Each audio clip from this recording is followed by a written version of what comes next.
Hey everybody, Questwise here, and today I wanted to show you a new product from Pulp Alley. I'm not really sure how old this was, or how old this is. I believe it was part of a little Kickstarter project, but I was finally able to get my hands on this because I missed the Kickstarter because I'm a jerk like that, and I always forget about Kickstarters. But I was able to finally get my hands on this, and it is such a cool product. I just wanted to share it with you. It's nothing huge. This won't be a super long video, but it is the Pulp Alley Adventure Deck. So in this deck, you're going to get 50 Pulp Alley cards. And what these are, if you know anything about Pulp Alley, it uses a lot of cards. You have like a fortune deck that has that you draw when you're playing the game, and it gives you abilities. It gives you things that are good for your league, things that are like detrimental to your opponent's league or to the enemies, however you're playing the game. But there's also like campaigns and scenarios and games that you're playing, and generally you have sort of a mission that you're trying to accomplish during a scenario. And there are a lot of campaign games out there, a lot of scenarios that have scenario cards that are very specific to them. And what they're doing here with this at Pulp Alley is they're basically making a sort of generic adventure deck that you can draw from to create your own scenarios, as well as, from what I understand, future scenarios and campaigns will be using this adventure deck in the future, as opposed to having every campaign, every scenario having a special deck of cards that you either needed to buy or download and print out that are specific to that.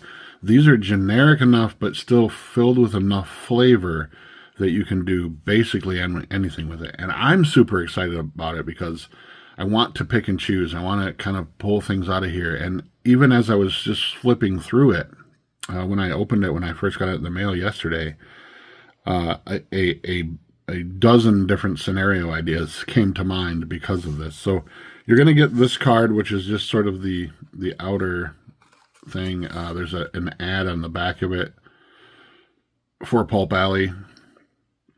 I'll check that out. But this is the actual deck here. So the Pulp Alley scenario cards. Now these are playing card size.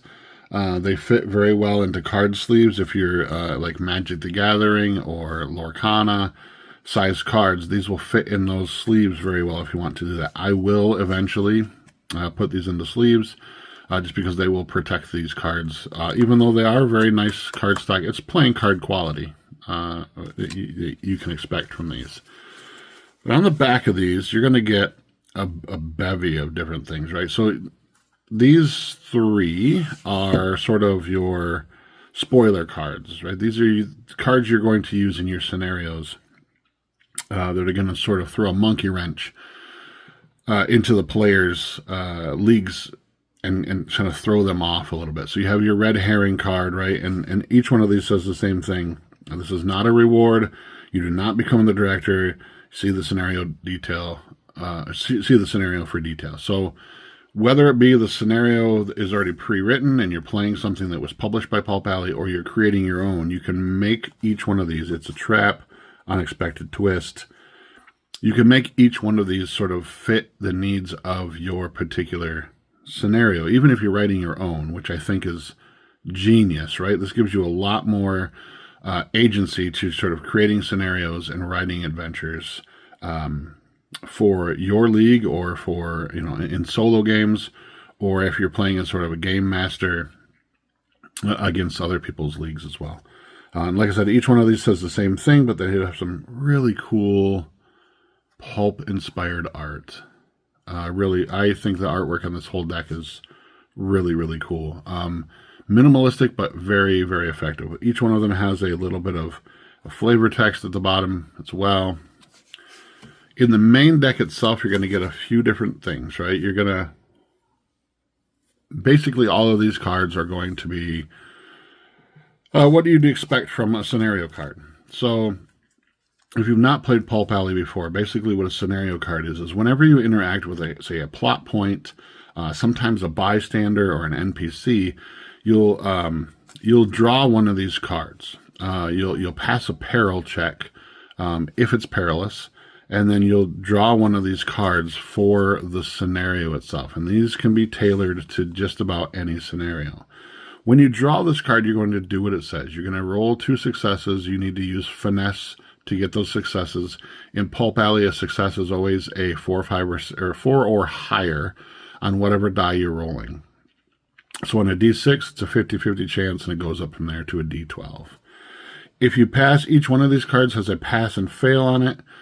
So for instance, this one, Old Friend, if you pass the check, if you do get 2 successes with finesse, before you roll a challenge, you may gain a +X bonus one-time use. If you fail, you move the marker, the plot point marker itself, 1d8 inches in a random direction, meaning you failed to sort of solve the plot point or figure out what's there or investigate this area that you needed to investigate. And it's sort of not where you thought it was. And now you're sort of chasing it through whatever the scenario might be. Like I said, each one of these is different. There are no duplicates in this entire deck. Some of the abilities, some of the rules are similar. So, for instance, finesse and cunning, 2 successes, but 3 successes. You got to be very careful when you're reading these cards exactly how many successes you need for whatever it is that you're rolling. But all very, very thematic. Connect the pieces, gathering facts, puzzling advice. Puzzling advice, mysterious code, cryptic message, just to name a few of those, lost key, right? So these are all sort of like things that you can use that can enhance the game. You can use these with any or the already pre-written scenarios, the generic scenarios out of the core book, or you can use these to create your own. Generally, when a scenario, it varies. There could be 3 of these scenario cards, depending on how exactly what it is that you want the leagues to sort of accomplish. It can be as high as, say, like 6 or more if you want to get really crazy with it and you have plot points all over the table.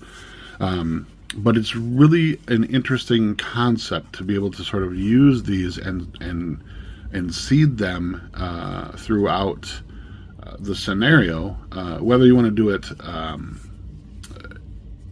randomly, by say you have let's see, 1, 2, 3, 4, 5, 6. Say we have 6 plot points, right? And it's going to be these: Old Friend, Lucky Find, Underhanded Scheme, Hidden Compartment, Familiar Face, Complex Apparatus. So just like using the sort of keywords, these sort of flavored titles at the top, you can kind of almost put together a scenario, right? So maybe you're in a place that you've been before. There are old friends. There are familiar faces there. So there's a lot of sort of NPCs or bystanders on the table. Maybe you're in your hometown. Maybe it's a city you've been to before. So these are going to be things that would pop up during the scenario. This kind of gives a little bit of flavor, right? But you're also looking for something. There's somebody that's going to try to underhand you. There's some kind of scheme that's there that's sort of undermining you in some way. But you're also looking for a hidden compartment with a complex apparatus in it, right? And so you could either just sort of shuffle these randomly and make it a random find, so that as the players are searching these different plot points, you would just randomly pull one off the top of the deck and see what you might find, complex apparatus. But you could also set these up in such a way as that each plot point is numbered. And the players of this, of the scenario, if you're doing it sort of, it would be tougher if you're playing head-to-head or co-op with another player in another league. It'd be a little even tougher even if you're playing solo. But if you're having somebody run the game, a game master, you could set these up in such a way that each plot point is numbered, and you could number each one of these cards, right?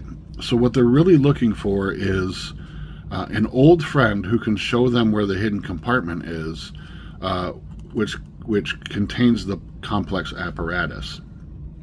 So there's this way that you could sort of number these, in a sense, by numbering the plot points on the table, that they need to sort of follow a series of clues in order to get this thing they're looking for. But there are 50 cards in this deck. So 47 plus your unexpected twist, your trap, and red herring.